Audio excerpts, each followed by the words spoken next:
Salut tout le monde, c'est Steph pour faire une petite démo sur un problème rencontré. J'ai voulu peindre tout ce qui était essieu là, comme on voit, essieu berceau, le berceau qui était un peu rouillé pour passer le contrôle technique. Je l'ai blacksonné avec un peu d'anti-rouille mélangé, du Rubson, et j'ai bien tourné avec un peu de weed pour le liquifier un peu. Et voilà, c'est peint, il n'y a plus de rouille. Pareil sur l'essieu arrière, bon là on voit pas grand chose. Là je me trouve en dessous, j'ai mis des rampes. Très pratique d'avoir des rampes. Les rampes sont assez hautes et assez larges. Ils vendent des petites rampes moins larges, mais pour ceux qui ont des pneus en 205 ou plus, faut mieux prendre les larges. Ça fait au moins un peu plus de 20 cm quoi, de large sur chaque rampe, et ça le soulève bien. C'est impeccable. Donc en blacksonnant ça, je me suis aperçu que j'avais un problème j'avais déjà un problème depuis un moment. C'est la voiture à ma femme. Là c'est sur une Ford Fusion, mais c'est pareil sur sur beaucoup de modèles.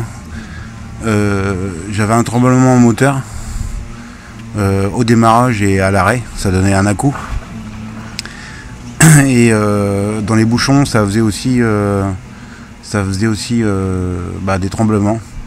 Donc ça faisait des hauts et des bas quoi. Pas au niveau du régime, mais au niveau des à-coups moteurs. Donc en vérité, cette pièce là, c'est ce qui gère le balancement.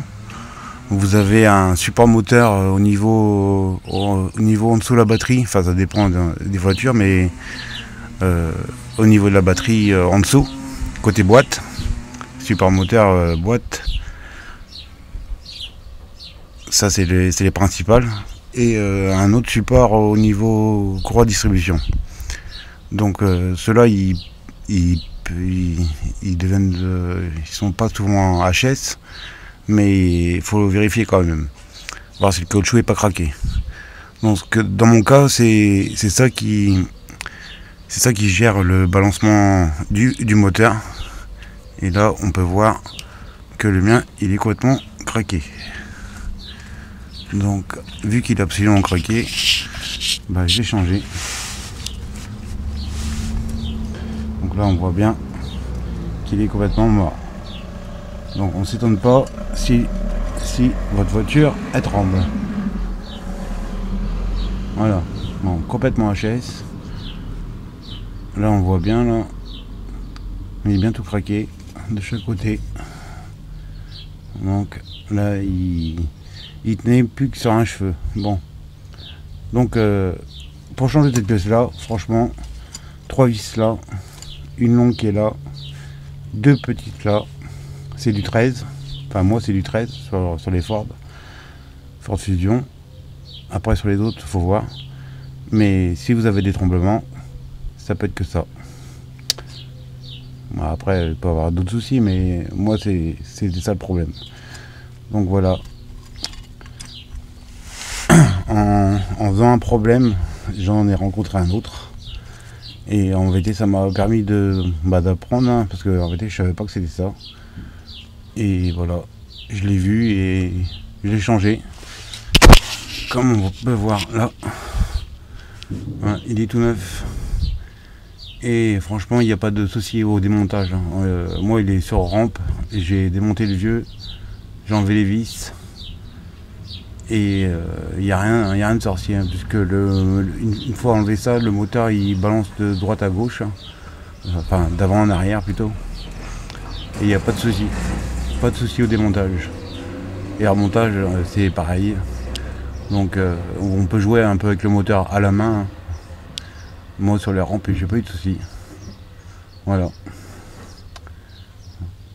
on aperçoit l'autre voiture avec je l'avais pas vu, avec mon échappement inox sur une Seat. J'ai acheté une Seat Essence et en un litre 4, 125, et j'ai mis une ligne, comme on peut le voir de là. Voilà, ça marche bien, ça fait un super bruit. Faut pas s'attendre à avoir... bon, je suis en train de parler d'autre chose là, mais faut pas s'attendre à avoir beaucoup de chevaux en plus, hein. Sinon il faut faire une reprogrammation. Supercar qui passe. Sinon il faut faire une reprogrammation. Donc voilà, faut pas s'attendre à des miracles, hein. Mais par contre ça fait un sacré bruit. C'est plaisant de conduire une voiture qui ronronne bien, quoi. Donc si vous voulez vraiment avoir des chevaux en plus, faut la reprogrammer.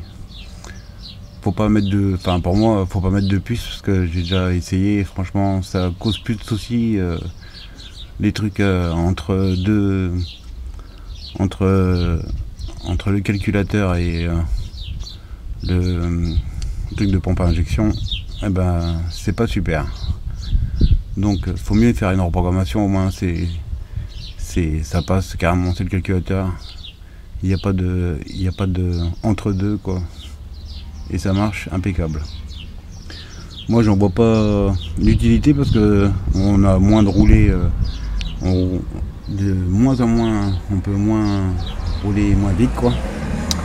Donc voilà, j'ai pas envie d'avoir sucré mon permis, j'en ai déjà perdu. Donc je tiens à la garder. Et si j'augmente, je crois que je vais m'amuser un peu et je risque d'avoir plus de permis. Donc la loi étant la loi, je préfère pas. C'est pas que ça coûte plus cher que ça, parce qu'une ligne inox, là c'est du Fox.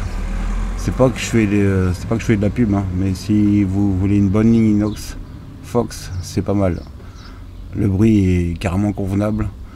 Le montage est très facile. Vous enlevez votre ligne sur les Altea ou les Léon, avec des rampes. Franchement, j'ai enlevé le pot d'origine. Ça fait silencieux et intermédiaire avec le bout du tube. Il y a un raccord dans le milieu. On enlève tout ça, ça se démonte facilement. Je ne peux pas vous faire voir. Je ferai peut-être voir par en dessous parce que j'ai un manchon, parce que j'ai changé de manchon. Il faut que je change de manchon plutôt. Parce que le manchon que j'avais, c'était pas le bon. Mais Fox m'en a renvoyé un autre adéquat. Une erreur de ma part plutôt. Parce que c'est moi qui m'étais trompé dans les mesures. Donc il y a juste un manchon à mettre entre le tube de la ligne à l'avant et le reste.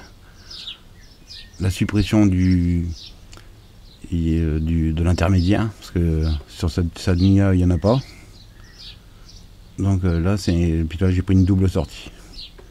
Et le bruit il ronronne bien. Franchement je suis pas déçu.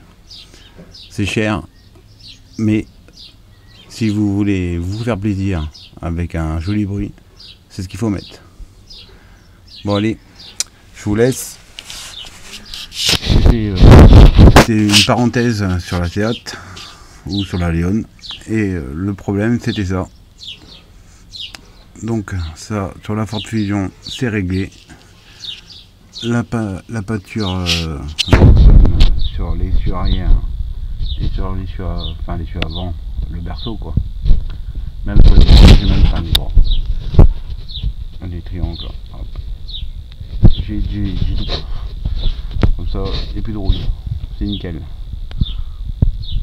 Voilà. La petite découverte du jour. Et par la suite, je vais m'attaquer à ma Skoda. La Skoda qui a un petit souci en ce moment. Enfin, ça fait longtemps qu'elle a un souci. C'est que au démarrage, à froid, elle démarre très bien. À chaud, elle démarre moins bien. Tout simplement parce que le démarreur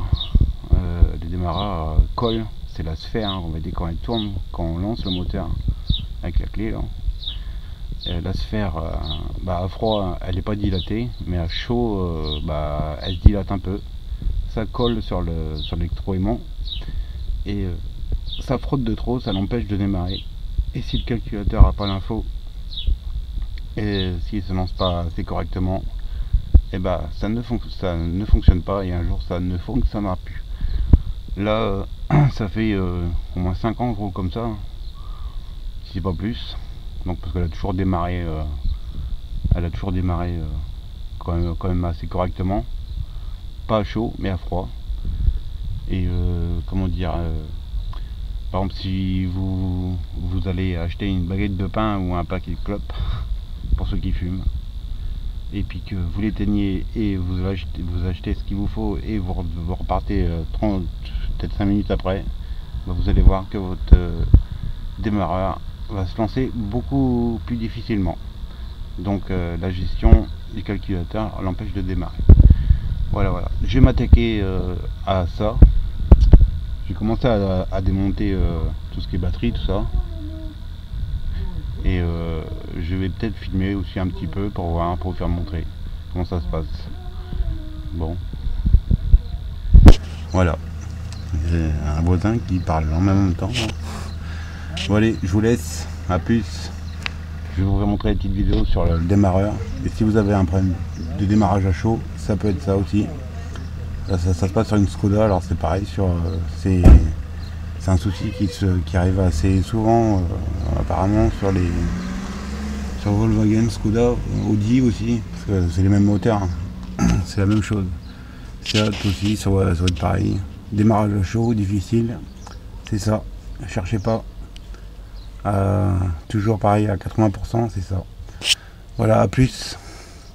Et pour ceux qui m'ont suivi pour la Kangoo, j'ai lâché l'affaire, je l'ai revendue dans l'état, parce que j'ai fait trop de trucs dessus, et franchement, l'année de 2004 à 2006, j'en veux plus. Terminé, trop de problèmes électriques, j'ai pas envie de m'emmerder avec ça tout le temps. Il y a toujours quelque chose, donc j'ai lâché l'affaire. Je reste sur mes marques que je suis en ce moment, et voilà.